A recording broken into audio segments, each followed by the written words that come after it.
چونکہ آج ماہ شعبان المعظم کا آخری جمعہ ہے، اس لیے میں چاہتا ہوں آج استقبال رمضان کے حوالے سے، عظمت رمضان کے حوالے سے چند ایک معروضات عرض کروں گا، اور خود میرے آقا حضور سرکار دو عالم صلی اللہ علیہ وسلم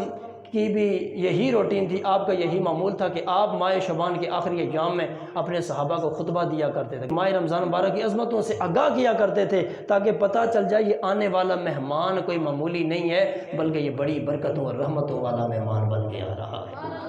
تو میرے آقا حضور ایڈوانس گائیڈ کیا کرتے تھے، وہ حضور کی حدیث مشکات کے اندر بھی موجود ہے، الترغیب و ترہیب کے اندر بھی موجود ہے۔ میں چاہتا ہوں آج وہ خطبہ جو آقا حضور سرکار مدینہ نے اپنے صحابہ کو سنایا تھا، وہ خطبہ آپ کو سنانا چاہتا ہوں۔ جو سننا چاہتے ہیں بابا سے بلند کیا ذرا سبحان اللہ۔ میرے آقا حضور سرکار مدینہ صلی اللہ علیہ وسلم کے غلاموں، جناب حضرت سلیمان فارسی رضی اللہ تعالیٰ عنہ سے مروی ہے، آپ فرماتے ہیں آقا حضور سرکار مدینہ صلی اللہ علیہ وسلم نے شعبان المعظم کے آخری ایام میں، شعبان المعظم کے آخری دنوں کے اندر سارے صحابہ کو جمع فرما کے سب کو ایک خطبہ ارشاد فرمایا۔ میرے آقا حضور کا خطبہ کیا تھا؟ وہ خطبہ استقبال رمضان کے حوالے سے تھا۔ میرے آقا حضور نے سارے صحابہ کو بلا کے ایک اجتماع لگا کے خطبہ استقبال رمضان دیا، عظمت رمضان پہ خطبہ ارشاد فرمایا۔ گویا آج میں یہ خطبہ دے کر حضور کی سنت کو پورا کر رہا ہوں، آپ یہ خطبہ سن کر حضور کے صحابہ کی سنت کو زندہ فرما رہے ہیں۔ میرے آقا حضور سرکار مدینہ نے خطبہ استقبال رمضان دیا۔ میرے آقا حضور سرکار مدینہ صلی اللہ علیہ وسلم نے فرمایا، یا ایھا الناس قد اظلکم شہر العظیم۔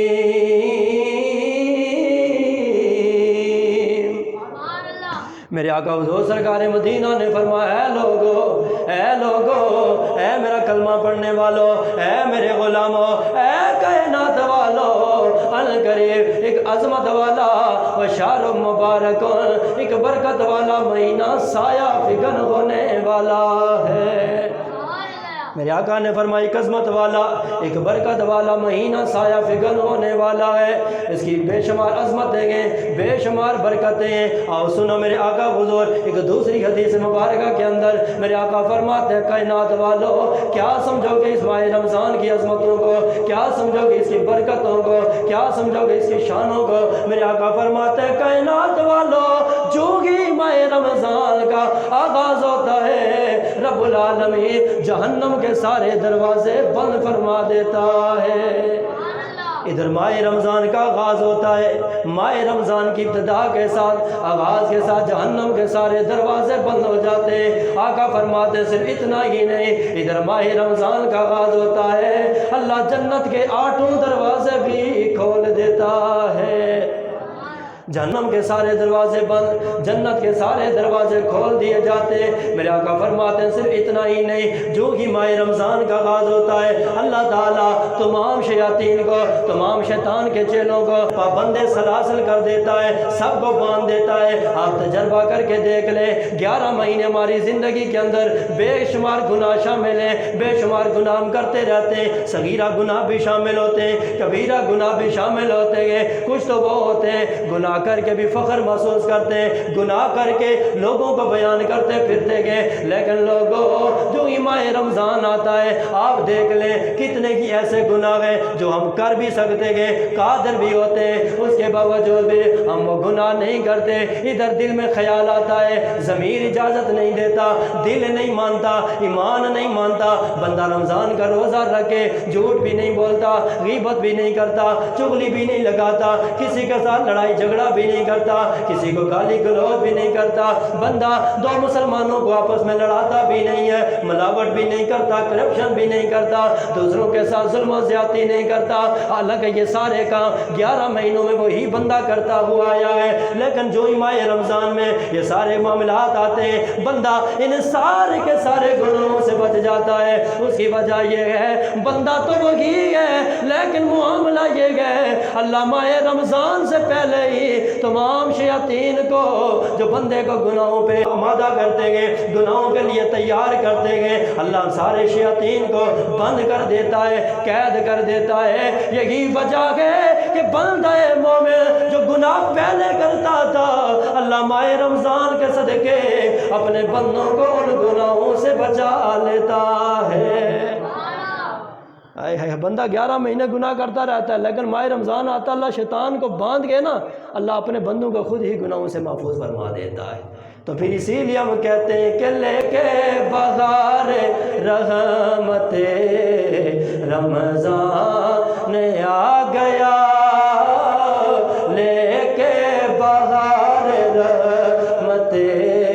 رمضان آ گیا، لے کے بہار رحمت رمضان آ گیا، دل نو ملی ہے راحت رمضان آ گیا، دل نو ملی ہے راحت رمضان آ گیا، لے کے بہار رحمت رمضان۔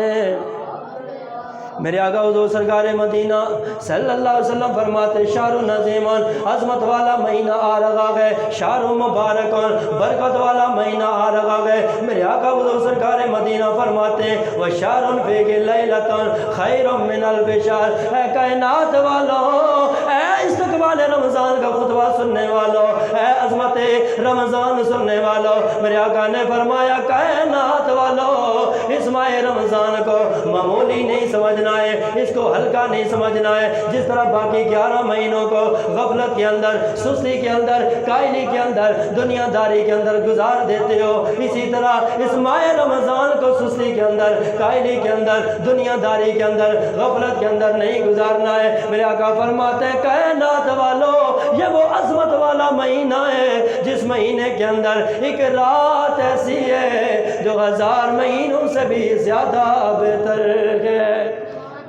فیہ لیلۃ خیر من الف شہر، پورے رمضان کی بات نہیں، میرے آقا فرماتے ہیں کہ اس مہینے میں ایک رات ایسی ہے جو 1000 مہینوں سے بھی زیادہ بہتر ہے۔ جس رات کے متعلق رب العالمین جل شانہ قرآن مجید فرقان رشید کے اندر ارشاد فرماتا ہے اِنَّا انزلناہ فی لیلۃ القدر وما ادراک ما لیلۃ القدر لیلۃ القدر خیر من الف شہر تنزل الملائکۃ والروح فیہا بإذن ربہم من کل امر سلام ہی حتی مطلع الفجر۔ رب العالمین فرماتا کائنات والو، یہ جو تمہارے پاس میرا کلام ہے، میری لاریب کتاب ہے، یہ تمہارے پاس جو قرآن مجید ہے، فرمایا اس قرآن کو ہم نے قدر والی رات کے اندر نازل فرمایا ہے، تم کیا جانو قدر والی رات کیا ہے؟ رب العالمین نے فرمایا کائنات والو، یہ وہ رات ہے جو رات 1000 مہینوں سے بھی زیادہ بہتر ہے، اور یہ وہ رات ہے جس رات اللہ کے فرشتوں کا بھی نزول ہوتا ہے، جس رات جبرائیل امی کا بھی نزول ہوتا ہے۔ او یہ وہ رات ہے جب رات کا آغاز ہوتا ہے، تب سے لے کر طلوع فجر تک اللہ کی طرف سے سلامتیاں ہی سلامتیاں نازل ہوتی ہیں۔ آئے ہے تو میرے آقا فرماتے ہیں یہ وہ عظیم مہینہ ہے جس مہینے میں ایک رات ایسی ہے لیلۃ خیر من الف شہر، جس کا ذکر قرآن میں بھی ہے، جسے قدر والی رات کہتے ہیں۔ میرے آقا فرماتے ہیں 1000 مہینوں سے بہتر رات ہے۔ ایک طرف ایک بندہ 1000 مہینے مسلسل اللہ کی عبادت کرے، رکوع و سجود کرے، قیام اور قعود کرے، اللہ کا ذکر کرے، تسبیح و تعلیل کرے، دوسری طرف حضور کا امتی، حضور کا غلام صرف ایک رات جسے لیلۃ القدر کہتے ہیں اس رات عبادت کرے، اس کی ایک رات کی عبادت 1000 مہینوں سے زیادہ بہتر ہے۔ 1000 مہینے ایک طرف لیلۃ القدر کی عبادت، ایک طرف ایک رات کی عبادت 1000 مہینوں سے بہتر ہے۔ اب آپ خود اندازہ کریں کہ جس مہینے کی عظمت کا یہ عالم ہے، ایک رات اتنی عظمت والی، ایک رات اتنی شان والی ہے، وہ پورا مہینہ، اس پورے مہینے کے دن اور اس کی ساری راتیں کتنی عظمت اور شان والی ہوں گی۔ بابا سے بلند بولو سبحان اللہ۔ لے کے بہار رحمت رمضان آ گیا، گونج پڑ جائے لے کے بہار رحمت رمضان آ گیا، لے کے بہار رحمت رمضان آ گیا، دل نو ملی ہے راحت رمضان آ گیا،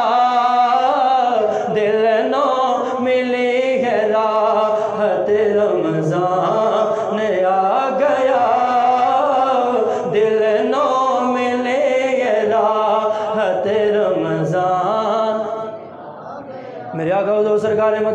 فرماتے ہیں کائنات والو ایک عظمت والا ایک برکتوں والا مہینہ ان قریب آنے والا ہے، سایہ فگن ہونے والا ہے، جس مہینے میں ایک رات ایسی ہے جو 1000 مہینوں سے بھی بہتر ہے۔ میرے آقا نے فرمایا جعل اللہ صیامہ فریدۃ وقیام لیلہ تطوعا، یہ وہ عظمت والا مہینہ ہے جس مہینے کے روزے اللہ نے تم پر فرض فرمائے گئے اور راتوں کا قیام اللہ نے نفل بنایا ہے۔ دن کا روزہ اللہ نے فرض فرمایا ہے، دن کا روزہ اللہ نے فرض فرمایا ہے، جس کے متعلق رب کا قرآن کہتا ہے یا ایھا الذین آمنوا کتب علیکم الصیام کما کتب علی الذین من قبلکم لعلکم تتقون۔ رب العالمین نے بھی فرمایا ایمان والو، اے ایمان والو، اللہ نے تمہارے اوپر روزے فرض فرمائے گئے، تمہارے اوپر روزے فرض فرمائے گئے، اور صرف تم ہی پر نہیں، فرمایا جس طرح اللہ نے پچھلی قوموں پر پچھلی امتوں پر روزے فرض فرمائے تھے اسی طرح تمہارے اوپر بھی روزے فرض فرمائے گئے۔ یا اللہ مقصد کیا ہے؟ فرمایا لعلکم تتقون، مقصد یہ ہے کہ تاکہ تم متقی اور پرہیزگار بن جاؤ،